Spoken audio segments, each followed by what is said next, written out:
और इसी बीच आगे बढ़ते हुए एक बड़ी खबर आपको बताएंगे दिल्ली से, जहां पर दिवाली पर जमकर आतिशबाजी हुई है।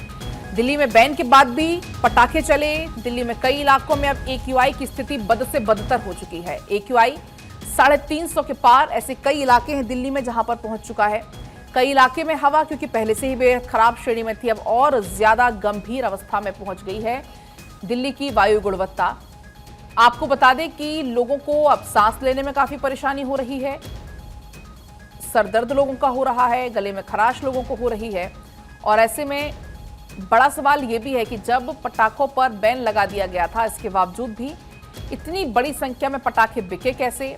और दूसरा ये कि लोगों ने खुद अपने लिए बड़ी परेशानी मोल ले ली। वैसे ही एक तरफ जहां सांस लेना दिल्ली वासियों का दूभर था, बल्कि ना सिर्फ दिल्ली बल्कि दिल्ली NCR के हालात कुछ ऐसे ही बने हुए हैं।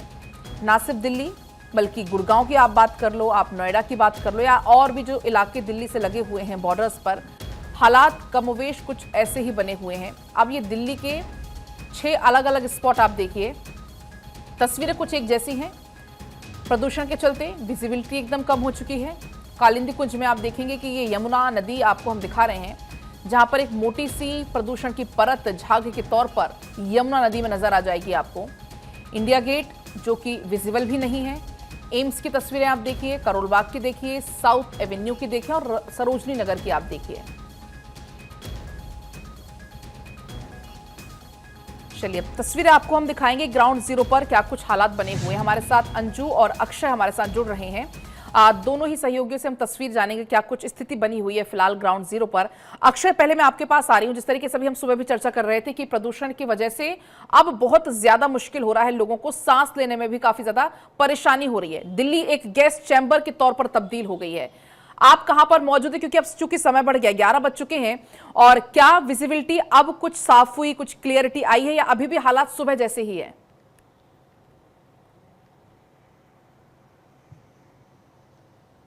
पलक, पहले से स्थिति तो अच्छी लग रही है, लेकिन जिस तरह से हवाओं में जहर घुला है, पटाखों का जिस तरह से शोर सुनाई दिया और उसके बाद प्रदूषण की स्थिति जिस तरह से बदतर हुई है, AQI लेवल लगातार इंक्रीज करता हुआ दिख रहा है। और ऐसा लगता है कि कई इलाकों में 400 के पार का AQI लेवल पहुंच चुका है। खास करके 2 सबसे ज़्यादा प्रभावित क्षेत्र हुए हैं, जिसमें कि RK पुरम और आनंद विहार का इलाका सबसे ज़्यादा प्रभावित है। जहां मैं मौजूद हूं, इंडिया गेट का इलाका है, जहां पर कि सुबह की स्थिति काफ़ी ख़राब की स्थिति थी, जिसमें कि लगभग 320 के आसपास AQI लेवल था। लेकिन अब थोड़ी सी स्थिति अच्छी दिख रही है। अब इंडिया गेट कुछ हद तक अगर देखें तो विजुअल दिखाई देने लगा है। कोशिश करेंगे कि कुछ तस्वीरें आपको दिखा सकें। यहाँ पर मजदूर कुछ काम कर रहे हैं और उस इंडिया गेट आपको सामने दिखेगा, जहाँ की अब थोड़ी सी विजिबिलिटी अच्छी दिख रही है। ये सुबह में हालात तो बहुत ख़राब थे, लेकिन अगर जहांगीरपुर की बात करें, मुंडिका की बात करें, रोहिणी की बात करें, airport, Delhi airport, Indira Gandhi airport के आसपास के इलाकों की बात करें, पालम और द्वारका जो क्षेत्र आते हैं वहाँ की बात करें, तो लगातार AQI लेवल इंक्रीज करता हुआ दिख रहा है और 350 से ऊपर का आंकड़ा पहुँच चुका है। अगर इंदिरा गांधी एयरपोर्ट की बात करें तो लगभग 350 के आसपास का है। जहांगीरपुरी में 371 के आसपास का AQI लेवल पहुँच चुका है। वायु गुणवत्ता सूचकांक लगातार इंक्रीज करता जा रहा है, जिसका मतलब है कि खराब श्रेणी में हवा पहुंच चुकी है। और ये कहा जा रहा है कि इस दिवाली पर जो पिछले हफ्ते से अगर अभी कंपैरिजन करें तो लगभग 15 गुना जो हवा का प्रदूषण है वो बदतर से बदतर स्थिति में पहुंच चुका है। इसका मतलब है कि दिल्ली प्रदूषण और गैस चैम्बर के रूप में निश्चित रूप से तब्दील हो चुकी है। और जिस तरह से पटाखे रात भर फोड़े गए हैं, उसका असर अब देखने को मिल रहा है। तो उसका असर ये है कि अब अगर बाहर निकलते हैं तो निश्चित रूप से आप कम से कम आंख और नाक ढक करके निकले, अन्यथा आपको खुजली की शिकायत हो सकती है, या फिर नाकों में ऐसा लगता है जैसे पटाखे का जो कण है वो भी आपके नाकों में पहुंच रहा हो। तो ऐसे अब निश्चित रूप से सरकार तमाम इंतजाम करने के बावजूद भी, पुलिस के अलर्ट के बावजूद भी। ठीक है अक्षय, मैं आपके पास लौटने की, अंजू हमारे साथ बनी हुई है, अक्षय हमारे साथ बने हुए हैं, क्योंकि इस समय दिल्ली की हम बात करें, राजधानी दिल्ली सहित दिल्ली NCR के जितने भी इलाके हैं, स्थिति बहुत ज्यादा खराब हो रखी है। बात अगर अंजू आपसे मैं करूं तो आप चूंकि सिविल लाइंस इलाके में मौजूद, और ये भी दिल्ली के पॉश एरिया में से आता है, यहाँ का AQI कितना है, क्या कुछ वहां के हालात बने हुए हैं?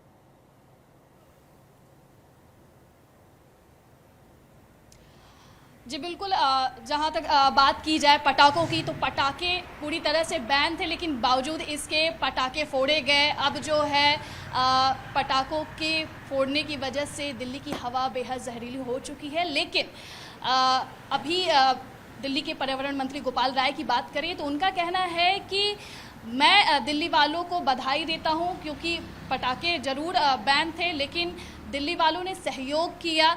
जिस तरह से 3 दिन पहले की AQI की बात करें तो वहाँ उस समय भी लगभग 400 तक AQI पहुँच गया था, लेकिन अब जो है 3 श्रेणी की बात की उन्होंने। 3 श्रेणी में से दूसरे श्रेणी की बात की कि AQI जो है 360 पहुँचा है। तो वो दिल्ली की जनता को बधाई देते हुए बात कर रहे थे कि प्रतिबंध होने के बावजूद दिल्ली वालों ने सहयोग किया। AQI लेवल पिछले 3 दिन के अगर उन्होंने तुलना की तो इस समय उन्होंने दिल्ली वालों को बधाई देते हुए AQI लेवल की चर्चा की। और वहीं आज की बात करें तो आज दिल्ली के पर्यावरण मंत्री Gopal Rai mobile anti smog का जो लॉन्च है वो आज दोपहर करने वाले हैं। और साथ ही दिल्ली में दिवाली के बाद प्रदूषण स्तर को कम करने को लेकर लगातार पानी का जो छिड़काव है उसकी जो है बढ़ोतरी करते हुए जगह जगह पर पानी के छिड़काव किए जा रहे हैं। अंजू, ये बताइए क्या जो स्थिति की फिलहाल बनी हुई है दिल्ली NCR में, तो क्या पाबंदियों को और सख्त भी किया जा सकता है? क्योंकि ग्रेड 2 की पाबंदियां तो पहले से ही लागू हैं, तो क्या और सख्त इनको किया जा सकता है? जी बिल्कुल, इस तरह की जो है बात अभी फिलहाल पाबंदियों को लेकर सामने जो है आई है कि अगर स्थिति और बद से बदतर होती है तो ग्रेड 3 जो है लागू किया जा सकता है।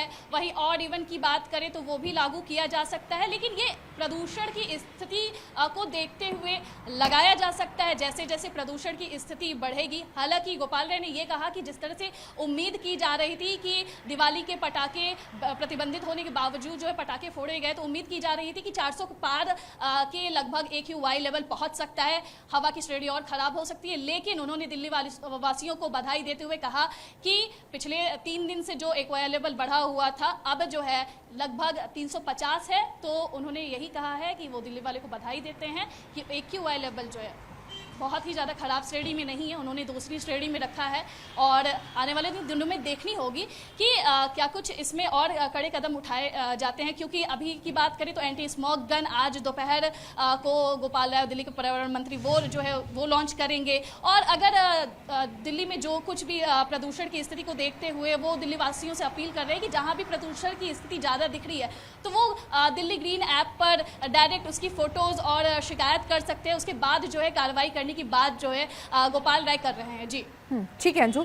अक्षय, लेकिन इन सबके बीच में कई सारे सवाल खड़े हो जाते हैं कि जब दशहरे के बाद से ही प्रतिबंध लगा दिया गया था पटाखों की बिक्री पर, तो ये पटाखे बिके कैसे, लोगों तक पहुंचे कैसे? हालांकि लोगों की जागरूकता की तो जाहिर सी बात है कमी है कि अगर बिक भी रहे हैं तो आपने लिए क्यों जब प्रदूषण इतना ज्यादा है तो, लेकिन ये लोगों तक पहुंचे कैसे? क्या इस पर सख्ती से पालन नहीं किया गया?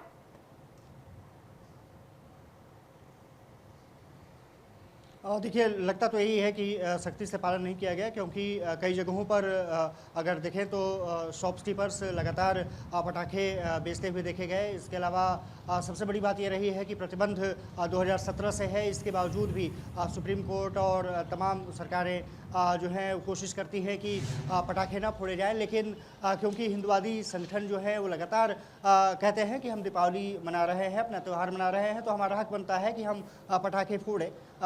कुछ अगर नेताओं की बात करें, खास करके अगर बीजेपी नेताओं की बात करें तो उन्होंने कुछ बातें कही हैं कि दीपावली में पटाखे फोड़े गए और कई लोगों को इससे दर्द भी हुआ होगा। अब साफ तौर पर है कि राजनीति का दौर अलग है, लेकिन कहीं ना कहीं ये ज़रूर देखने में आ रहा है कि दिल्ली वासियों को इससे नुकसान भी उठाना पड़ रहा है। प्रदूषण की स्थिति अगर बिगड़ाल होगी तो फिर ये मान के चलिए कि आने वाले समय में लोगों को सांस लेने में परेशानियों का सामना करना पड़ सकता है। इसके अलावा तमाम जो स्वास्थ्य संबंधी दिक्कतें हैं वो शुरू हो सकती हैं। बुजुर्गों को इसका नुकसान उठाना पड़ेगा, बच्चों को नुकसान उठाना पड़ेगा। और आपने देखा होगा कि जैसे ही AQI लेवल तेज़ी से बढ़ता है स्कूल कॉलेजेस को भी बंद करना पड़ता है। तो ऐसे में निश्चित रूप से सावधान बनने की ज़रूरत है और इसके लिए न सिर्फ पुलिस प्रशासन बल्कि लोगों को भी जागरूकता दिखाने की ज़रूरत है कि अगर एक दिन के पटाखे से ज़्यादा अगर इम्पोर्टेंट आपका स्वास्थ्य है तो उस पर ज़रूर ध्यान देना चाहिए।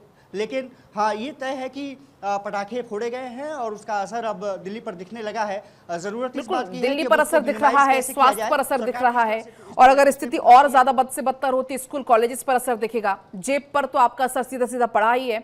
अगर हम अंजू बात करें, जिस तरीके से अभी आप जिक्र कर रही थी पर्यावरण मंत्री का, तमाम बड़ी बातों का जिक्र उनकी तरफ से किया गया, तो क्या इस दौरान यमुना को लेकर भी कोई प्रदूषण किया गया, ऐलान किया गया था, प्रदूषण को लेकर भी कोई जिक्र किया गया था? क्योंकि अक्षय भी हम इसको चर्चा भी कर रहे थे जिस तरीके से कि यमुना नदी की स्थिति भी बहुत ज्यादा बदतर है अक्षय अभी, और ऐसे में छठ बहुत नजदीक है, तो उसके लिए क्या कुछ कदम उठाए जा रहे हैं अक्षय?